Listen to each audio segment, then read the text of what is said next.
in Florida, Amendment 4 passed, which restored the voting rights to folks who were formerly incarcerated. And after that happened, it was by a wide margin.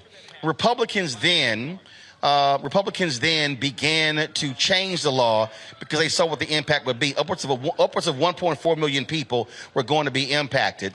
And so what Governor Ron DeSantis did was, how shameful and despicable this man is, created a so-called voter integrity unit where they then began to arrest people who they say voted fraudulently.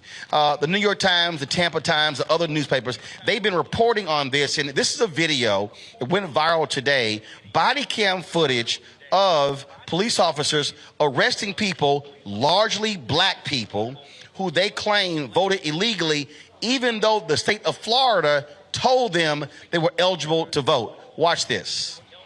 So apparently, I guess you have a warrant? For what? I'm not sure. For voter stuff, man. For voters. It's what it is. I think the agents with FDLE talked to you last week about some voter fraud, voter stuff, when you weren't supposed to be voting, maybe. I didn't. So What are they talking about? that's man? what we're not the case agents, but what you got to do, they have reduced your bond quite a bit. It's 2 felony charges for voter fraud, but they've reduced it to $500 bonds. So it's $1,000 total. Oh my God, man! What? Yes, sir. So unfortunately, right now we're gonna have to take you to jail, but you got a bond right away. You don't have to go to first appearance, nothing like that. So a bond? I didn't do it. Okay. So, ma'am, we have a warrant for your arrest. For what? For voter fraud. Good, how are you, sir? Right? Oh my God, hold on. Wait. Let me tell my husband. We're telling him, he's right here. Right here. So if you can put your hands behind your back, please. Oh my God. Do not move. Ultimately, ma'am, you have a warrant? Okay. The warrant. Hold on, listen. I know you caught off guard, I understand. Right? So you have a warrant, it's for voter fraud, okay? Hear me out. It's an ROR. You know what an ROR is? Oh my God. You go in, you get booked, and then they're going to release you from booking. You can go right out. You're going to be right back out. Okay? Right back But you have a warrant. Okay. Yep. I'm like, voter fraud. I voted, but I ain't commit no fraud. Well, so that's the thing. I don't know exactly what happened with it, but you do have a warrant. That's what it's for. Okay. Oh my God. Yeah, so I don't know what happened with that, but I got out, but the guy told me that I was here to go vote or whatever, because I done my time. Yep. I was free. But the warrant was just made yesterday, so And the guy talked to me 2 weeks ago. yeah, I know. I don't know, ma'am. I honestly couldn't tell you. Okay. So I got to do some paperwork, and the quicker I can get the paperwork done, the quicker I can get you there. Okay. hey, unfortunately, you got a warrant out. Okay. Warrant? Yes, sir. Want to put your hands behind your back for me? Well, no, but no one ever really explained all that much to me. I told the guys when they came out here that I was at the driver's license place, getting my new driver's license. Yeah. The guy there asked me, he says, hey, can you vote? He says, hey, are you registered to vote? I said, no, I'm a convicted felon. I'm pretty sure I can. He goes, well, are you still on probation? I said, no. I got off probation like a month ago. He goes, well, then you can probably vote. Hey, just fill out the form, and if you can vote, then they'll let you give you a card. If you can't vote, then you won't. And I'm like, all right. And there's your defense. You know what I'm saying? That sounds like a loophole to me. Well, we can hope. Yes, sir. Will do. It's because of the sex offender thing that you can't vote. So, I mean, the warrant is for the voting deal, I guess, but...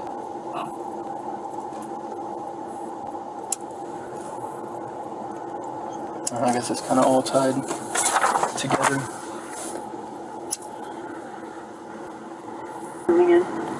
Yeah, I guess they're doing like some kind of roundup thing or something for all the ones that were within the county. Yeah, I had to do one of these this morning already. Oh, really? Do you know the statutes for them? It doesn't say it on the... Let's walk over to my car, Why is y'all doing this now and this happened years ago? I don't know. I have no idea, man. This shit crazy, man. Y'all put me in jail for something I didn't know nothing about. Why Why would y'all let me vote if I wasn't able to vote? I wasn't able to vote. Go. Joining me now is Neil Volz. He's Deputy Director for the Florida Rights Restoration Coalition. And Neil, glad to have you on the show. Let's just be clear. This is shameful, despicable, and sadistic. And this is the kind of intimidation from an autocratic leader like Governor Ron DeSantis. It is designed to intimidate the formerly incarcerated to keep them from voting in that state. Well, man, Roland, thank you for having me. on. And watching those videos, man, it's just heartbreaking. It puts a face on the system, man. It's just not working. It's reverberating around the community, like you said. People are confused. People are scared about voting, and it's just having a real disruptive impact in terms of those things that just seem to make sense, right? They said it in the video. Everyone there got a voter identification card from the government, and then years later, the government now is arresting people on voter fraud. I mean, it just doesn't make any sense, man. I remember when Amendment 4 passed and you had various voter registrars who were saying they needed guidance from the state. Republicans were racing to change the law, saying they had to pay back all of their fines in order to actually get their voting rights restored. And there were all kind of people who were saying, look, we don't know what's going on here because it passed. And then, of course, they changed the law. They got sued. The Florida Supreme Court affirmed that decision by the Republicans in the state. And so for the governor to spend millions of dollars on this unit, and what? There were only 20 cases? Right. Well, and think about it. Like you just said, we're spending millions of dollars arresting Florida citizens for voting when their own government gave them voter ID cards and said they could vote. I mean, the truth is we know how to fix this system. Those of us here at FRRC, we've been clamoring for this since 2018, 2019, 2020. We're saying you got to fix the front end of the system. You got to be able to give somebody voter eligibility verification right on the front end. I mean, let's be honest. I'm somebody with a felony conviction. You know, if I go try to get food stamps, I try to get, government services, man, they're going to determine my voter eligibility immediately on the front end. What we should have at least as good a system as that for voting, especially 4 or 5 years after the voters were very clear about what we wanted. The truth is none of these people should have been arrested in the first place if we had a system that could give assurances on the front end. Instead, we're spending millions of dollars on law enforcement and courts and investigations, and we're seeing what kind of impacts it's having in the community by that video right there. It's a super unsettling, especially as we go into this upcoming election. Absolutely. So what are y'all doing right now to warn formerly incarcerated? Because, again, folks are seeing this video and look, you can even tell these officers were like, we really don't know why in the hell we're here while we're doing this. I mean, they were apologetic for what was going on. And so what are y'all doing to warn folks as a result of these scare tactics that the governor has unleashed on the formerly incarcerated in Florida?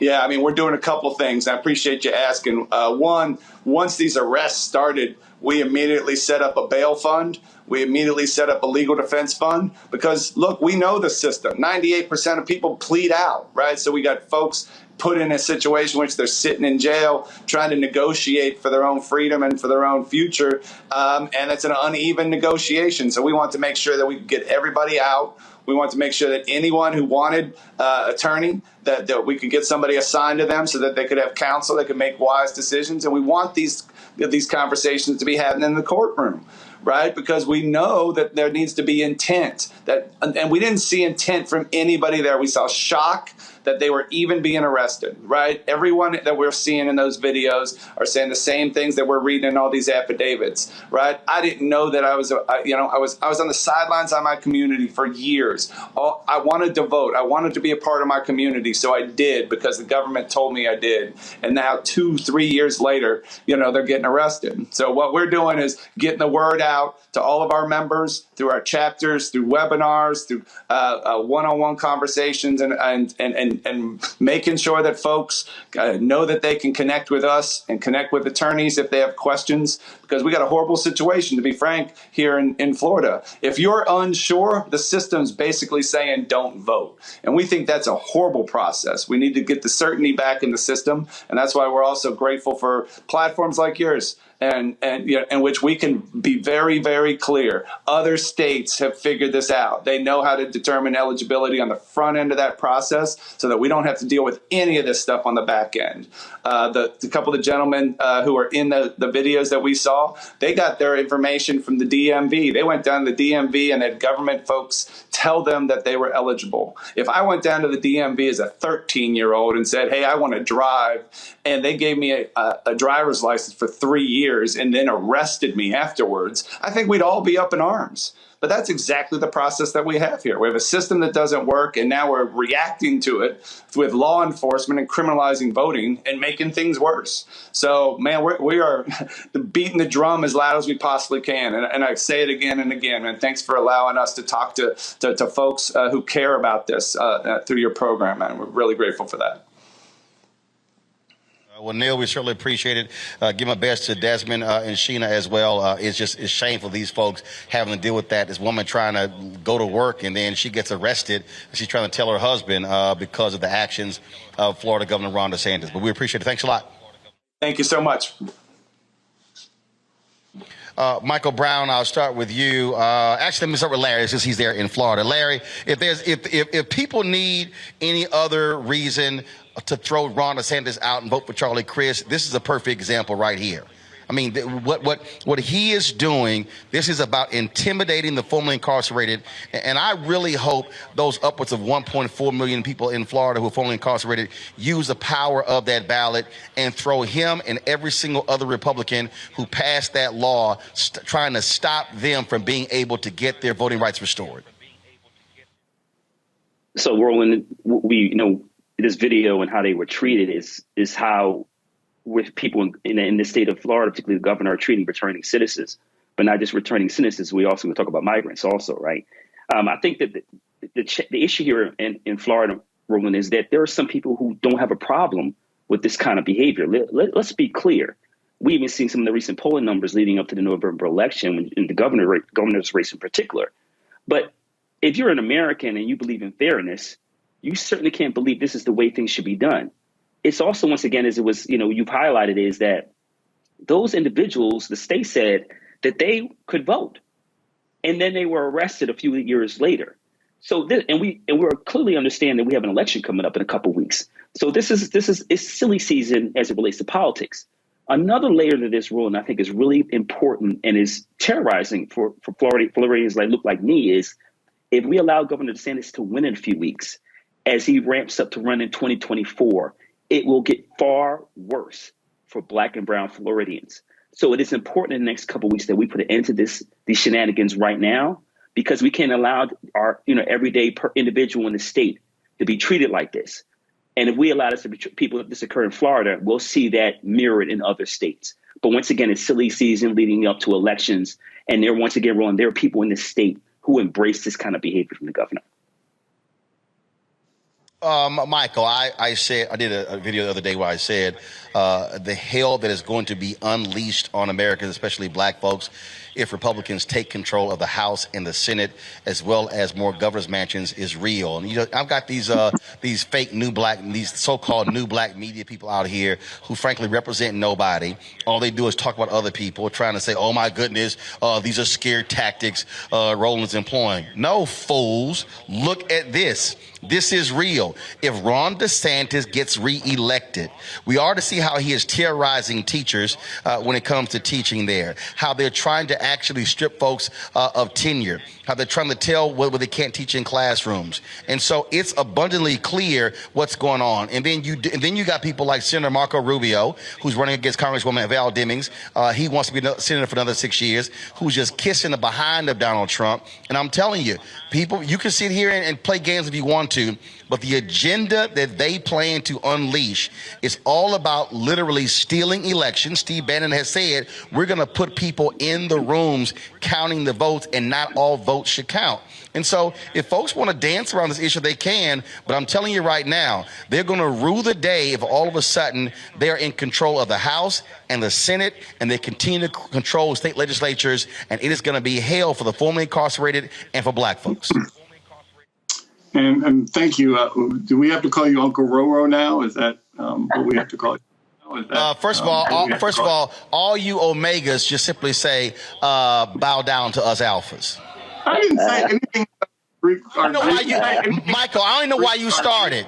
Michael, I don't know why you started, because you know, Michael, just kiss the ring. Just kiss the ring. See? I wouldn't even go there, Michael. But see, you Omegas want to be disruptive. With having to do with Governor DeSantis, is one of the it's interesting when we watch some of the reports about him, and people say, oh, he's Trump in sheep's clothing or whatever, however folks describe him.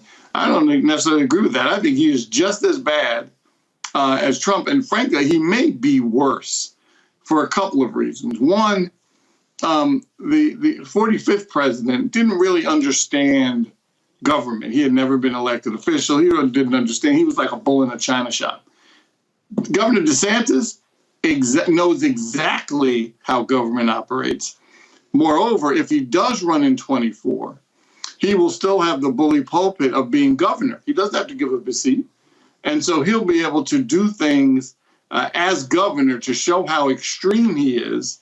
So when he's running for president, and then when he loses, he'll still be governor of Florida.